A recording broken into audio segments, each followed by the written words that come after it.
দোস্ত, আমার মেয়েটা বড় গুণবতী, আমার মেয়েটা বড় দিনদার, বড় আল্লাহওয়ালি, বড় লাজুক।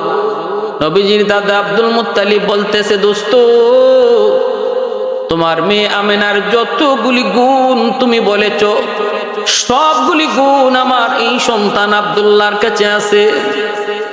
একটু চেহারাটা দেখো। নবীজির বাবা আব্দুল্লাহর চেহারা দেখে ওয়াহাব জুহরি তো অবাক।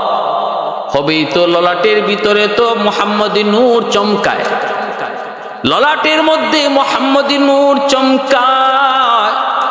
কে না দেখে তার জন্য পাগল হয়, কে না তার জন্য আকৃষ্ট হয়। নবীজির নানা ওয়াহাব জুহরি নবীজির আব্বা আব্দুল্লাহকে দেখে তিনি সাথে সাথে বলতেছেন, দোস্ত, আমি তোমার প্রস্তাবে রাজি, তোমার প্রস্তাবে আমি রাজি। আল্লাহ নবীর মা আমিনাকে নবীর দাদা দেখলেন, তিনিও পছন্দ করলেন। বিয়ে শাদী হয়ে গেল।